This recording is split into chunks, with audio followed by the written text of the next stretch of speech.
मैं आपके पास आना चाहूंगा सर, जरा फरमाइएगा,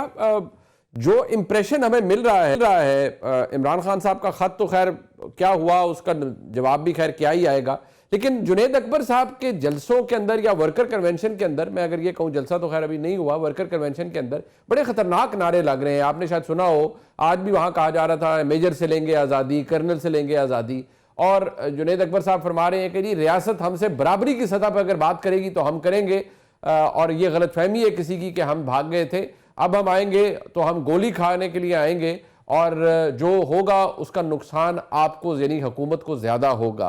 तो ये हालात तो बजाय ठीक होने के मजीद खराब हो रहे हैं कासिम साहब। जी बहुत शुक्रिया आपका, आपने अपने शो में मुझे जगह दी सर। मेरा ख्याल कल भी आपसे बात हो रही थी, जो मेरे लिए एक सरप्राइजिंग चीज है वो ये है कि ये खासे पढ़े लिखे लोग हैं। अब ये मेरा ख्याल दूसरी या तीसरी दफा ये एमएनए बने जुनैद अकबर साहब हैं, और इससे बढ़कर उनको पब्लिक अकाउंट्स कमेटी का चेयरमैन भी बनाया गया है और कंसेंसस बनाया गया और हुकूमत ने प्रपोज किया है और उन्होंने पब्लिक अकाउंट्स कमेटी भी चलानी है। ये सबसे ज्यादा इंपॉर्टेंट आपकी कमेटी है जहां पे सारे acts of omission, commission, audit reports, corruption scandal या पार्लियामेंट आप कह रहे हैं जो डेमोक्रेसी की ये खूबी होती है कि अकाउंटेबिलिटी, पार्लियामेंटेरियन कहते थे ना, अगर आपको याद होगा जी कि जनाब के कि फौज का अपना सिस्टम है अकाउंटेबिलिटी का, वो कोर्ट मार्शल करते हैं, वो हमें नहीं हाथ लगाने देते हैं। और उसके बाद ये आपकी जुडिशरी का अपना एक अलग से उनकी जुडिशल काउंसिल है सुप्रीम, वो हमारे पीएस ये हम जाने और हमारा काम जाने होते हैं, मतलब FIA, नैब या बाकी अदालतें, ये उनका बयान था। तो इसलिए मैं कह रहा हूँ इसकी इंपॉर्टेंस देखें, उस इंपॉर्टेंट कमेटी को हुकूमत ने किसके हवाले किया है या इवन PTI ने किसके हवाले किया है। आई एम शॉक्ड कि एक बंदा जिसने PSC का चेयरमैन बनना है, जिसके कोई थोड़ी सी कोई संजीदगी रिक्वायर्ड है, कोई थोड़ी सी आपको मतलब है वो कहते मतानत रिक्वायर्ड है, कोई थोड़ी सी इंटेलिजेंस रिक्वायर्ड है, एक शख्सियत का एक मतलब है, आपको एक शख्सियत चाहिए इस पूरे हाउस को रन करने के लिए।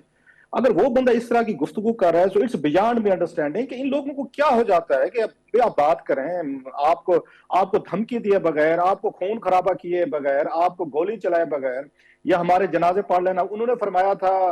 अली अमीन गंडापुर साहब हैं, याद होगा, वो ये कह के आए थे जनाब कि हमारे जनाजे पढ़ लेना, हमने वापस नहीं आना। ये अलहदा बात है कि शाम को रात को पतली गली से निकल गए थे वो। बिल्कुल। अब जुनैद अकबर साहब से मैं बेहतर कम से कम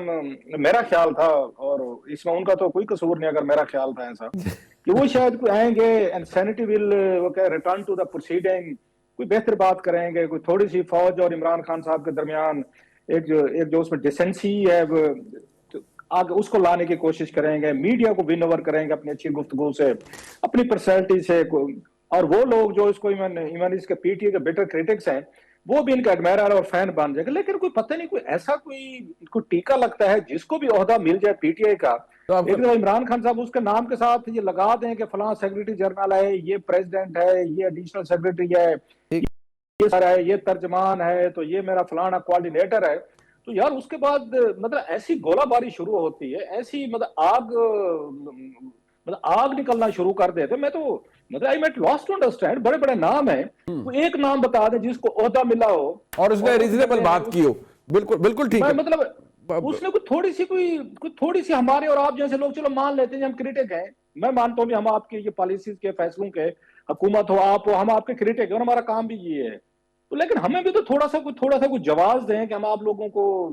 कहीं बैठ के डिफेंड कर लें, बात कर लें। पब्लिक अकाउंट्स कमेटी का चेयरमैन जो है वो ये गुफ्तगू कर रहा है, तो मैं तो मतलब हुकूमत से पूछना चाहूंगा कि आप लोगों ने किस बुनियाद पे जाकर इतना अहम फोरम जो है, ये वैलिड सवाल है, ये क्लास साहब ये बड़ा वैलिड सवाल है, ये बड़ा कैसे दे दिया? इतनी बड़ी ये कमेटी की चेयरमैनशिप जो है इन्होंने कैसे दे दिया? अगर उन्होंने गोलियां चलानी है, उन्होंने बंदे मारने, खुदा ना खासा, या मरवाने, हम वापस नहीं आएंगे, जनाजे पढ़ेंगे, फलां करेंगे, और वो बंदा आपकी पार्लियामेंट की सबसे बड़ी कमेटी का चेयरमैन हुकूमत ने उसको खुद बनाया है। अब या तो जुनैद अकबर साहब का कद बड़ा करने की कोशिश की जा रही है, अपीजमेंट की भी पॉलिसी होती है ना सर, कई दफा गवर्नमेंट अपीज भी करती है। मैं अपीजमेंट से ज्यादा ये मतलब अपीजमेंट से ज्यादा मैं समझता हूँ ये शायद उनका कद काट बड़ा करने की कोशिश की जा रही है विद इन द PTI। या तो ब्लेसिंग है, अंडरस्टैंडिंग है कि बिल्कुल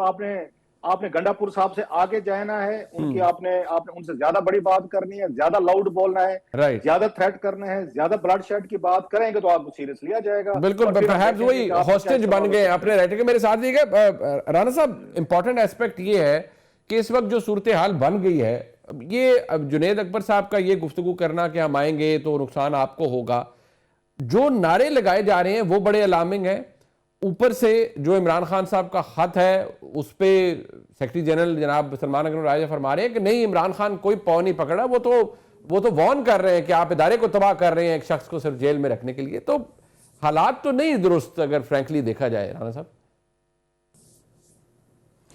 देखें, जुनैद अकबर खान ने पहले दिन कहा था कि होम्योपैथिक लीडरशिप अब नहीं चलेगी, तो उन्होंने अपने से पहले मौजूद तमाम ओहदेदारों को, चूँकि ख़ास तौर पे वो केपी के सदर बने हैं, तो अगर उस पर मुंतबिक किया जाए तो उन्होंने गंडापुर समेत सारे पार्टी ओहदेदारों से कहा था कि ये आप ही होम्योपैथिक हैं और अब मैं आया हूँ और अब मैं गंडा से चलाऊँगा गंडापुर की जगह पे। अच्छा, दो आपने बातें देखी होंगी, एक तरफ ख़त जा रहा है, दूसरी तरफ अली अमीन गंडापुर ये कह रहे हैं कि मैं तो 99% पे मामलात ले गया हूँ। तो आप जो रऊफ भाई की बात कर रहे थे उसको मैं ज़रा थोड़े से उसके बरक्स बात करता हूँ जी कि ऐन मुमकिन है कि ये बात गंडापुर साहब चूँकि वो इस्टेब्लिशमेंट की नज़रों में पहले से प्यारों की सूरत में मौजूद हैं और वो जो हर दफ़ा चले गए, और मैं तो हमेशा ये कहता हूँ कि जब तक वो 8 घंटे और 30 घंटे की कहानी नहीं सुनाएंगे बात नहीं बनेगी, असल बात बताएं। तो वो इस्टेब्लिशमेंट की मर्ज़ी से ही चले गए वापस, और लास्ट टाइम वो बेगम बुशरा को भी साथ ले गए उनकी बहन कहती रही, लेकिन उनकी तरफ से कोई ख़ास ऐसा नहीं आया, क्योंकि उनके साथ वो फिर उन्होंने बता भी दिया कि वो ज़िद करके आई और खान साहब उसको गंडापुर साहब लेके भी आ गए, और वो पीछे हट गए कि जब तक इमरान खान का मैसेज नहीं आएगा मैं संजानी नहीं जाऊंगा, डी चौक ही जाऊंगा। तो ऐसे में इस्टेब्लिशमेंट के साथ नज़र आ रहा है कि भाई आप मुझे रिलीफ दें, मैं आपको रिलीफ दूं, मैं गवर्नमेंट में रहूं और इमरान खान का बयानिया भी चलता रहे और सूबा भी काबू में रहे। मेरे ख्याल में जो कोशिश थी वो अब ज़रूरत नहीं रही, जब इमरान खान ने आज खुद जुनैद अकबर खान को ले आए कि हार्ड लाइनर अब आएँ और वो काम करें।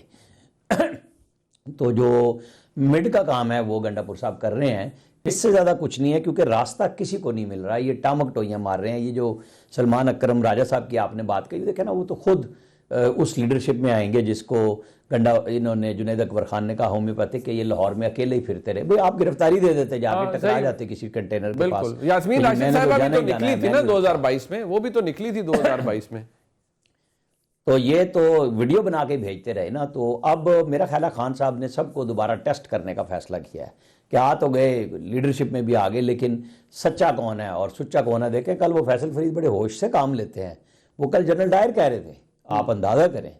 कि सिचुएशन कहाँ पहुँचा दिया खान साहब ने लोगों को चेक करने के लिए। बिल्कुल, वो अब अगर ये सिचुएशन बन गई है तो ये हालात ख़राब है। बट ये जो अभी एक और राना साहब जरा इस पर फरमाइएगा, जो अभी रऊफ राजा साहब ने भी कहा, जुनैद अकबर साहब को ऑल्दो मैं सरप्राइज नहीं हूं कि अगर मैं एक इलेक्टेड चीफ एग्जीक्यूटिव को इस्लामाबाद पर हमले करने के लिए या धावा बोलने के लिए देख सकता हूं, तो जुनैद अकबर साहब अगर पीएससी के चेयरमैन हैं तो मैं बिल्कुल हैरान नहीं होऊंगा अगर वो भी लाओ लश्कर के साथ आ जाएं। लेकिन क्या अपीजमेंट के तहत या गवर्नमेंट ने उनको एक अंडरस्टैंडिंग के तहत पीएससी का चेयरमैन बनाया है और एग्री किया है या नहीं? ऐसा नहीं है। देखिए, गवर्नमेंट शेख वकास अकरम को तो नहीं चाह रही थी, ये तो बात बड़ी क्लैरिटी से है। फिर अब ये आए हैं, चाहे लीडरशिप जितनी मर्जी उभार लें जुनैद अकबर खान में, तो वो अभी मसला लगेगा। ये बेशक जिन लोगों ने बनाया जवाब तो वो बराह रास्त देंगे कि आपने क्यों प्रपोज किया, लेकिन चूंकि पार्लिमानी रिवायात हैं उसके तहत वो प्रपोज जब एग्री कर लिया, पैनल आ गया, गवर्नमेंट की शर्त भी पूरी होगी। तारिक फजल चौधरी ने 3 दफ़ा कहा कि आप पैनल भेजेंगे तो हम रखेंगे, हम एक सिंगल नाम पे नहीं करेंगे, और इमरान खान की हिदायत पे हमेशा सिंगल नाम शेख वकास अकरम का आया। अब जब ये आ गया है तो मेरे ख्याल में वो पीएससी की अक्सरियत तो नहीं ना बदल गई, वो तो एक रिवायत के तहत उनको अक्सरियत दिलवाई गई कि गवर्नमेंट की पार्टियों ने उनको ओन कर लिया। वो तो पीएससी ऐसा इशू नहीं है, जब चाहेगी गवर्नमेंट उनको हटा देगी। लेकिन इशू यही है कि इमरान खान मुख्तलिफ लोगों को मुख्तलिफ जगहों पर आजमा रहे हैं, चेक कर रहे हैं, और उन्हें अभी तक कोई रास्ता बन नहीं रहा, क्योंकि फिर वो कहते हैं कि वो जो है ना, गवर्नमेंट ने सारे रास्ते हमारे गेट नंबर 4 के रोके हुए हैं, शहबाज शरीफ रोक के खड़े हुए हैं, तो वो रास्ता अभी तो नहीं शहबाज शरीफ दे रहे उन्हें।